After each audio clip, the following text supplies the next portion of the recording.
Welcome to Explainer Insight. Today, I'm going to explain romantic fantasy movie The Shape of Water, released in the year 2017. And so we see what looks like an entire apartment underwater as we go in through the door and scan around. Eliza is floating as if she is the owner of this watery dream. Then everything floating in the water, including Eliza, starts to settle as the water slowly fades. The clock on the side stool starts to ring when Eliza has barely settled on her sleeping couch and she wakes up from the dream. Now she goes about her daily morning routine, which includes boiling 3 eggs, making some breakfast and keeping some of it for lunch at work. The routine also involves a bath with some intimate time. Afterwards, she gets dressed and goes out her door. Just next door to hers is Giles' apartment. Giles is working on a new poster because it's 1962, and the only way to make an advertisement copy is to paint it by hand. They greet each other cheerily. Now is a good time to say that Eliza is mute, or specifically she can't talk and so uses sign language. Another fun fact is she can also tap dance once outside. Her landlord calls her attention to the movie showing that night and gives her and Giles free tickets. Okay, what are we missing? It seems that wasn't breakfast Eliza was preparing because it is late in the evening. She gets on a bus that takes her downtown to a big building. Zelda has kept a spot for her on the line as they both punch in. The clock reads 12:00 midnight. Zelda and Eliza start to make their rounds from secret room to secret room. If you haven't gotten the idea by now, this is a confidential government facility probably containing alien tech and such. Soon, both ladies go into yet another room to clean it. There are other men working there, too. Just then, a contraption is rolled in like a tank the size of a bathtub. Leading the way is Colonel Strickland. And while he talks to the men by the side, Eliza takes a sneak peek at what the tank contains and whatever fish creature is in. It shifts and Eliza and Zelda are excused from the room in typical top-secret fashion. It's morning when Giles drives Eliza to go get some pie. They end up doing a takeaway. They are both at his apartment now, trying to eat their pies, but it turns out the food is stale. Plus, the stuffing is green, as if that is not a good sign to not eat it. Giles takes it away to the fridge, and we see that his fridge is full of leftover pies. They are both seated on the couch now while watching some TV and tap dancing. And soon, Alex's routine will repeat itself.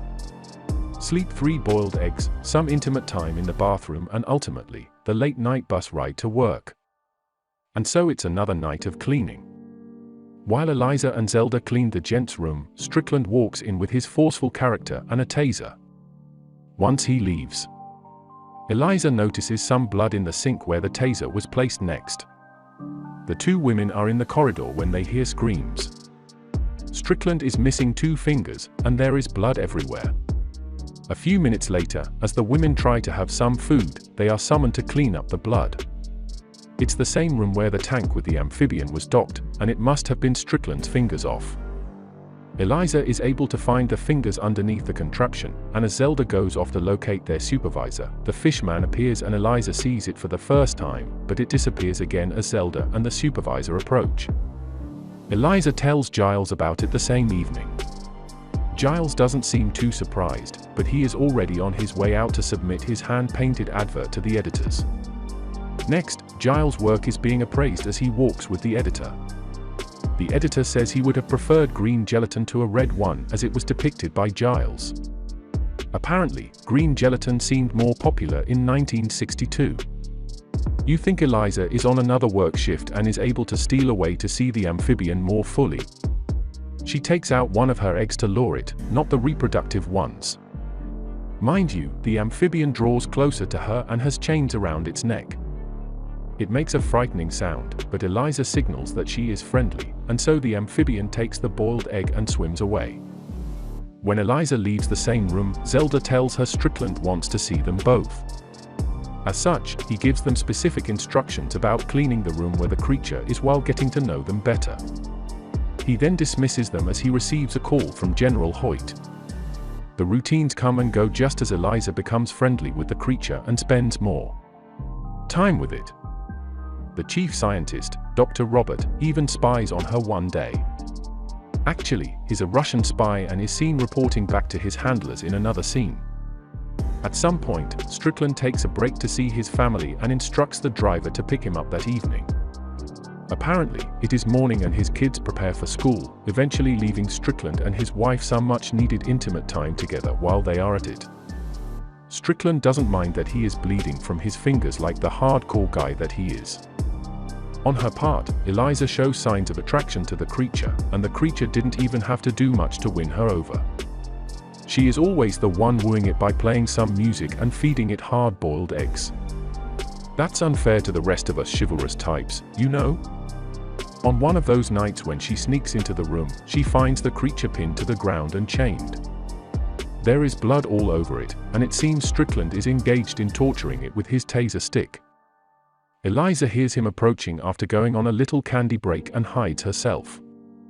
Eliza has accidentally dropped an egg, and when Strickland re-enters the room and continues from where he stopped, General Hoyt arrives to see the creature for himself.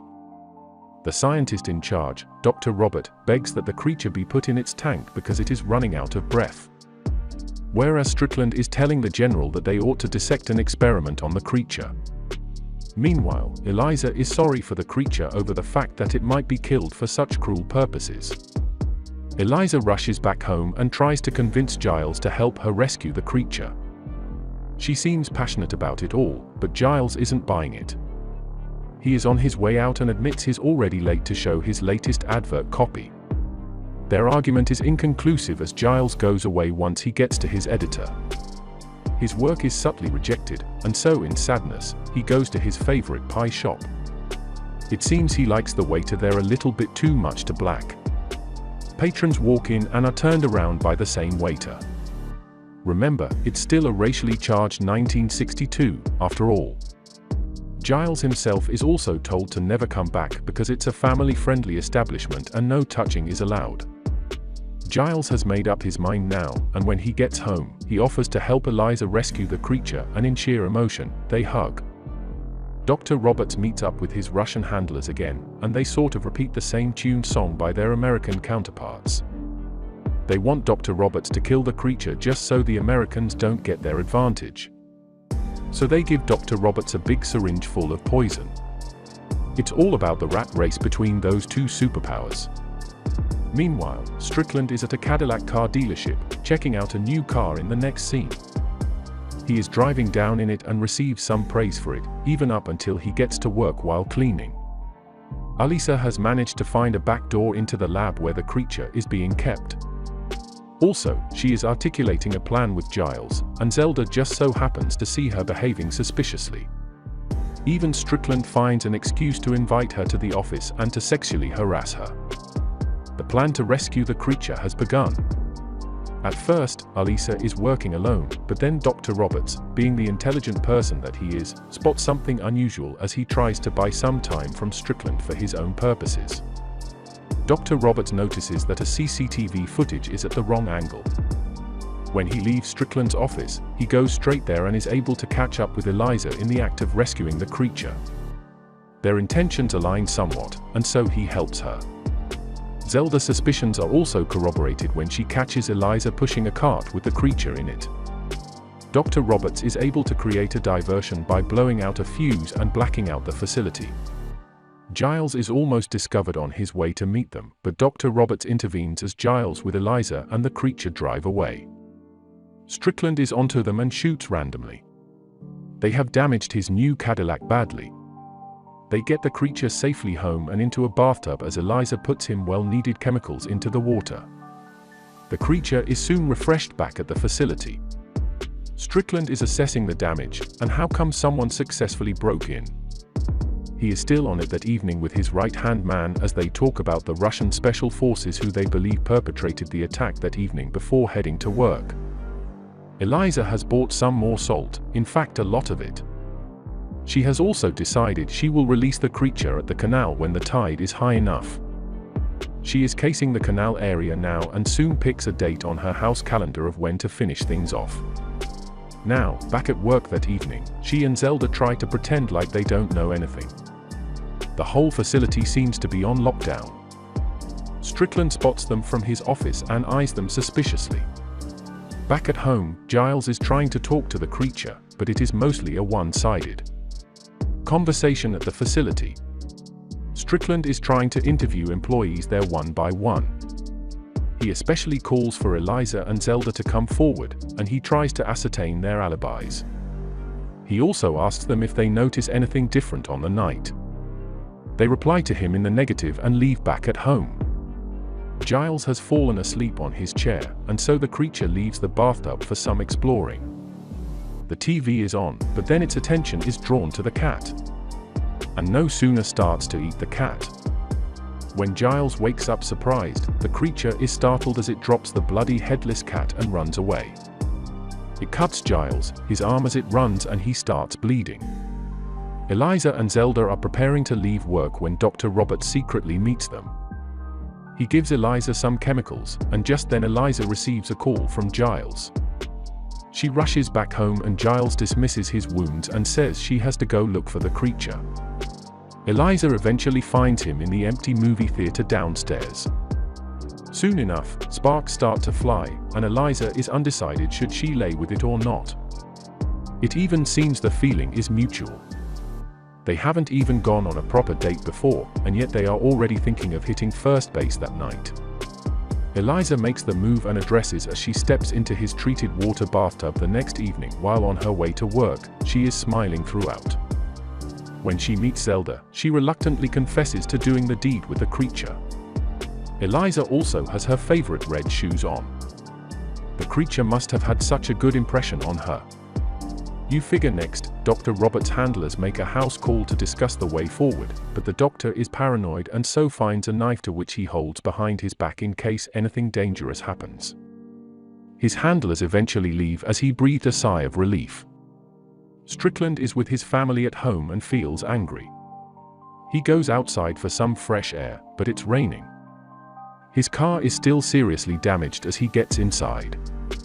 Apparently, there's no recourse to car insurance accounts or good bodywork mechanics back in 1962. Eliza decides she wants to have the full experience of being with a fish man and so leaves all the taps running and seals off her bathroom door with some towels. The problem is the accumulated water starts to leak into the theater downstairs and to places the few viewers there. She has flooded her whole bathroom from ground to ceiling and is holding the creature close. Or is it the other way around? When Giles finally opens the door, water gushes out and he sees Eliza and the creature in a passionate embrace. Giles gives them some privacy. Also, Dr. Roberts is being watched by Strickland's men at home, just as Strickland is receiving some heat from General Hoyt at his office. Strickland tries to drum up his achievements for the country so far and how losing the creature is only one odd mistake compared to all he has done for the country. The general, however, doesn't buy it and gives Strickland 36 hours to fix things. Granted, it's the same time period left before Eliza has to set the creature free. They are both eating dinner and in an alternate dimension. Eliza is singing. Despite her prior handicap, she is professing her love for the creature who doesn't even understand a word she is saying, or whether or not it's a different dimension where she has found her voice.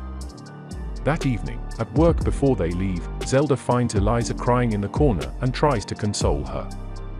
They get back to her apartment, and it seems the reason for all the tenderness is that the creature is not feeling too well.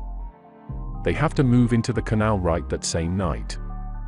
Zelda tries to call Dr. Roberts, but he's just leaving his apartment and misses the call. He is headed for a rendezvous with his handlers as it is raining heavily outside.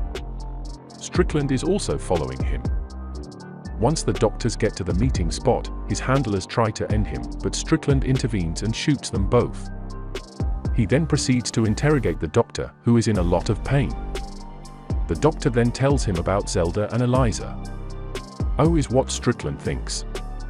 Zelda gets a loud knock on her door as she prepares some dinner for her man. She's supposed to meet up with Eliza after this, but apparently the plans are interrupted for now. Strickland barges into their home and confronts Zelda with the biblical story of her middle name, Delilah. I suppose we all are familiar with it, but Strickland adds his own twist and puts himself in Samson's shoes. He also twists his two healing fingers to prove his point. They were going black anyway and had begun to smell badly, so he tosses the fingers across the room. Zelda refuses to snitch, so her husband does it for her. Strickland leaves to go and apprehend Eliza just as Zelda tries to warn her on the phone at the other end. Eliza gets into gear and packs up her operation with Giles' help. Strickland soon arrives at her apartment and breaks in. He is clueless as to where they are going until he sees the calendar entry. It's the canal and Giles has driven them there as they bid each other farewell. Strickland sneaks up on Giles and knocks him out. Then he shoots the creature and Eliza in cold blood. But Giles recovers after a while and is able to return the favor with the wooden beam. He goes over to where Eliza is laid beside the creature, and a miraculous thing happens. The creature is revived irrespective of its gun wounds. It goes over to where Strickland is standing and slashes his throat with its claws. It then picks Eliza up and jumps into the canal as Giles and Zelda watch. The police are also there while inside the water, the creature fixes Eliza and opens up her gills. It turns out she was a water being from birth all along. No wonder she was attracted to the fish man. That was all from the video. I hope you liked it. Subscribe for more content like this and hit the like button to help us out. Also, leave a comment if you want us to explain your favorite movie. Until next time, take care.